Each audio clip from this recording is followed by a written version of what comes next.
Ja, okay, also der Johannes hat beim Symposium drüben gesagt, es gehen Anwesenheitslisten durch. Also wir geben sie dann erst vor der letzten Präsentation aus, die Anwesenheitslisten.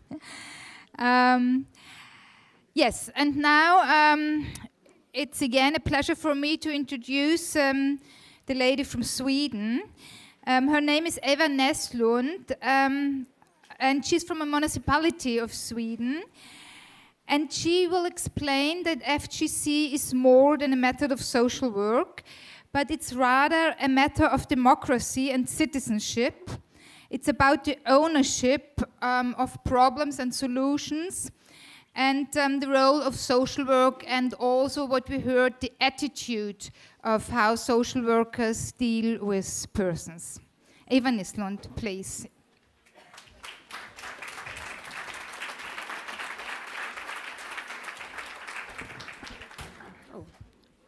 Thank you very much. Can you hear me? Good. Can you understand me? Hopefully. I do understand a bit German, but I'm much better at speaking English, so I think I'll stick to that. I'm really, really happy to be here today in front of all of you and to talk about these things that are so important to me, because I've been a social worker for 35 years. That's quite a long time, and during that time I've been thinking a lot about what is a social worker actually, what am my role, what am I supposed to do, and when I first heard about family group conferences, it was in 1994, and we started to work with it, and I started to work with it in Sweden in 1995, so that's also quite some time ago. Then when I first heard about it, I thought, well, at last I think I can put these things together, how I as a social worker can still be able to bring my knowledge and my information and my resources to the help of families, but also to be very clear about the legislation and their mandate in deciding how they want to live their lives. And that's what I'm going to talk about now. Oh, not a good idea to put it on the floor, I guess. Well, I come from Sweden. Well, when you hear about Sweden, mostly maybe meatballs. You've heard about meatballs and knäckebröd. And of course, Zlatan, which is not a very Swedish name, but we have a lot of immigrants in Sweden, and my first 11 years as a social worker, I worked in an area with lots of immigrants, and that also made a great impact on me, because it made me realize that who am I as an expert? I can never be an expert on how other people want to live their lives. But does that mean that I don't have expertise? Of course not. I do have expertise, but it is general, and it's about how to bring that knowledge to the people who need it. In Sweden, we have a very strong welfare state and a history of paternalism, where experts know what is best for children and their families. Yeah, and look at us, we are so big and very nice, and we know a lot, and we want to help people. Look at the Gloria over my head as a social worker. But the sad thing about it is that the more important I get as a social worker, the more knowledge I have, the more I make an impact in other people's lives, the smaller they get. And that was not really what we expected to happen, was it? I get bigger, more important, and they get smaller and more dependent on me as an expert. I don't know if you recognize that? No. I guess it's only in Sweden. Well, Well, I know for sure that no one of us social workers want to work like this, but still, somehow it gets stuck in our walls, I guess. And a lot of our cooperation partners, they tend to want us to be experts and to change people's lives, change children's lives, and also the clients, the people that we meet, want us sometimes to actually change their situation. And if I try to say, but you have the answers yourself, so what do you mean? Do you really think I would go here if I could get the solutions myself? You are the ones who are going to help me. This is your job. You're paid to do this. So come on, give me some answers here. And so it's not easy to change this position. Not easy at all, I would say.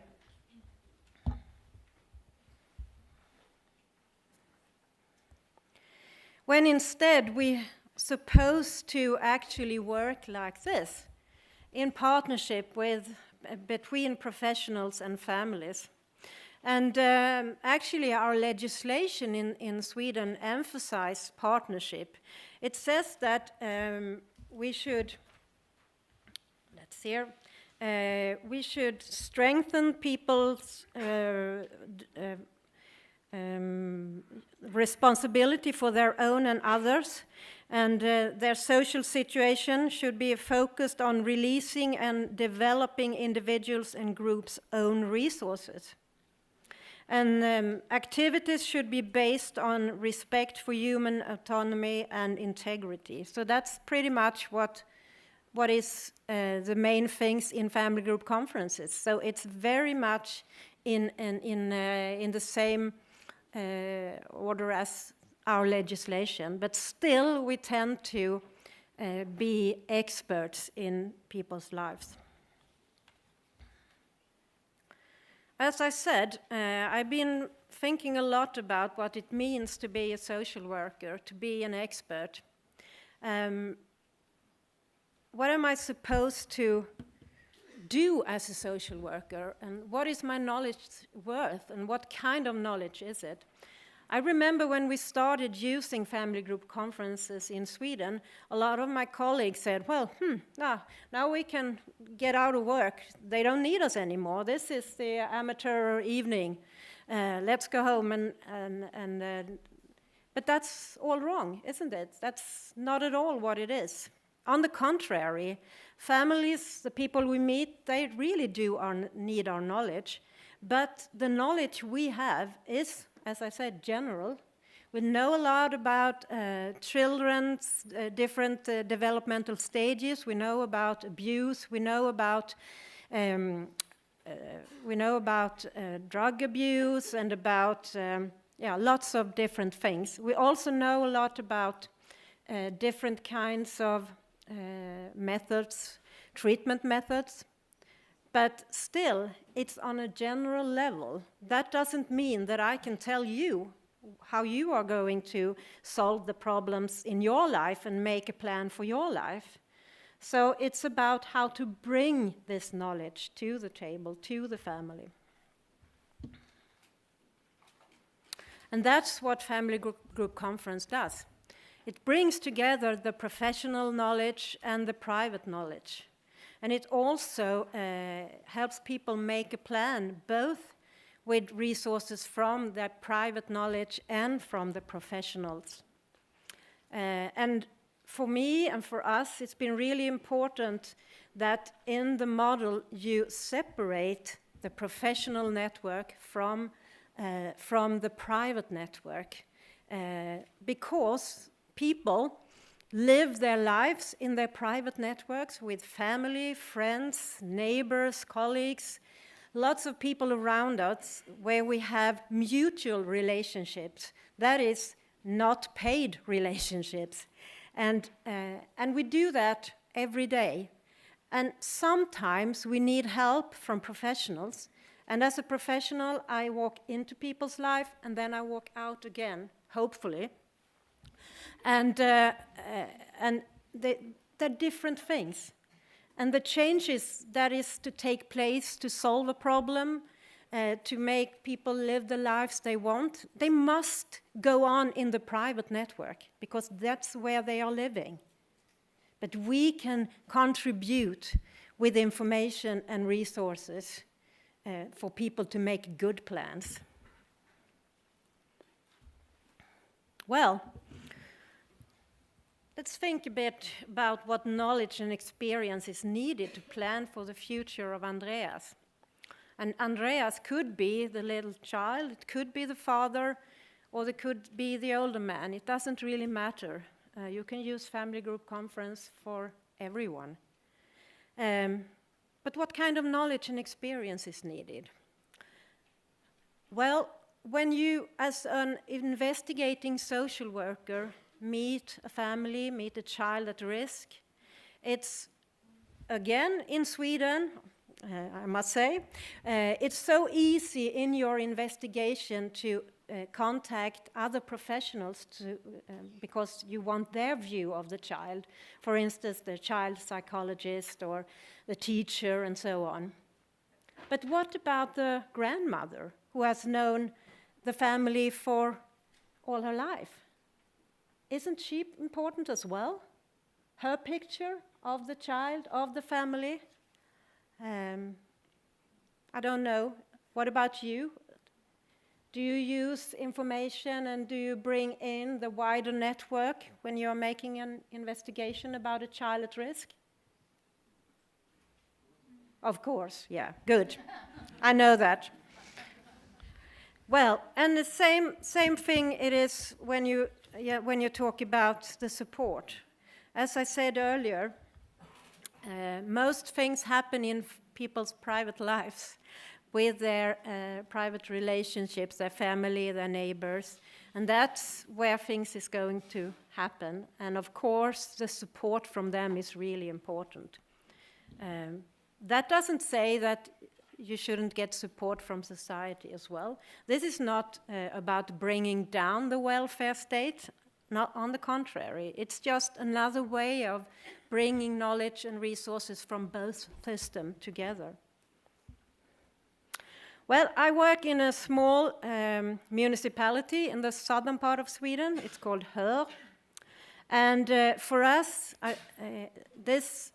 we use family group conferences a lot, but I would say the most important thing is that we have changed the social welfare system into not only using family group conferences, but also to meet people in this way always, not only when you have a family group conference, because it would be really strange if we, on one hand, is not interested in the wider family network when we meet a family or a child, and on the other hand, sometimes we propose them to have a family group conference.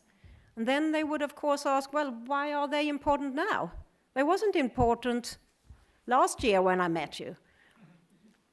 So, of course, you have to really think about, where do I stand? Do I really think they are important? Or do I actually think that I've got the answers myself and just have a family group conference because someone said I'm supposed to? It's part of my job, but I really don't understand why I should do it. You must know that you can oppress people with every method, even family group conferences, if you don't understand why you are using it. For us, it's been really important to see that the natural party for us is the citizen, because there's the knowledge and there's the resources to make the change. And we use family group conferences in all kinds of situations for children and adults. And just to give you some kind of knowledge about how often we use it, we have 6 social workers working with children at risk and their families, and still we use most family group conferences for children, even if we use it in other areas as well. And we have between 4 and 6 family group conferences every month.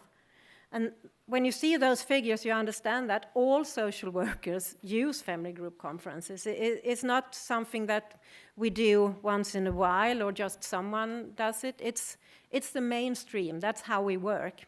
And obviously also when people are, when we are seeking new partners, new social workers, this is a main topic when we are interviewing them. They must agree to work like this and to understand like this. And of course, the information giving part is a really, really important part of the family group conference. I'm so glad we've heard a lot about family group conferences today, so I don't have to go into the different stages. I know for many years we have talked a lot about the importance of well-educated coordinators, and I totally agree about that. But it's just as important to have well-trained information givers. The social workers, the ones that are giving the information, they must do it in a way that people can use their information and bring it together with their knowledge and their experience and make a plan out of that. And actually what is good about that is also that it helps us to be better social workers. Because when you stand in front of maybe 20 people from the wider network and you're talking about the child, the family, what you see, what risks you see, what kind of safety factors you see, you have to be very clear. You cannot just murmur something or talk in a language that only other social workers would understand. You have to be clear and really give examples of why you have made that estimation that you have made. So it's really, really important. It's been helpful for us, and it's made us better social workers to be clearer. And overall, family group conference is very much about clarity, to be really clear, to give information about the mandate, for instance. What is the mandate for the wider family to decide a plan for themselves? Obviously, it's a big mandate they have, because I can only say no to the plan if it's not according to legislation. And we know that for us to take a child into custody, it takes a very, very bad situation, because it has to have been bad for quite some time for us to use that legislation. But a wider family, they are worried much, much, much earlier. And it's also, naturally, I can say no to a plan that if they ask for something from society, that society really can't get them. But otherwise, it is their plan. And not at least, I mean, nowadays we get more and more evidence-based methods. And sometimes people think, well, we cannot, I mean, that's on the contrary from family group conferences, but it's not at all. They fit very well together, because on a family group conference, you have to give information about evidence-based methods and what they mean. And for people to be able to think, well, is this something for us? Would that be something that suits us?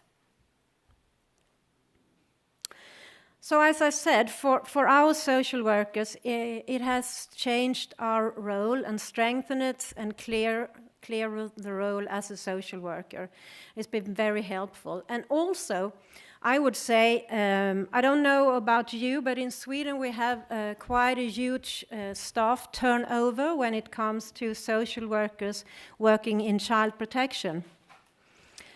And I don't think that's very hard to understand if you, as many social workers do, think that you are responsible for all children in the local authority. I mean, who can work under those circumstances? Of course you cannot be. And when you work with family group conferences, it's very obvious that you are not the most important person. You give information, you give knowledge, you give boundaries, but the ones who are supposed to be worried about the children are the ones in their wider network. And as a social worker, you're supposed to help every child to strengthen its wider private network. So every child has a lot of adults taking care and seeing them. That's the role as a social worker. And then it's also possible to be a social worker. As I said, it's about democracy and citizenship. In this way of working, it's really made it very clear that in every meeting you have to meet the client, which we don't call them anymore, because we thought that somehow made them into a group, which they are not. They are different kinds of people, because just like every one of us. So we now talk about citizens. We meet citizens. In some cases in life need our help, and in others not. And they are just like me and you, no different at all. And for us, it is to give them knowledge and experience and resources to be able to make their own decisions. They should be the owners of both the problem and the solution. We have this talk about inviting the client to be an active part of decisions about her or his life. This is taken from a book about participation in Sweden. And at the first glimpse, you could think, well, that sounds good. But does it really? Does it really sound good that I am invited into my own life? Thank you very much that you invite me into my own life. But obviously, I'm not in charge here. You are, as social workers, and I'm invited. So for us, it is about the citizen owning both the problem and the solution. And I can be invited as a social worker to be an active part in the decision-making, to bring information and knowledge. But I could never be the most important person. And that, my friends, was all from me. Thank you very much for listening.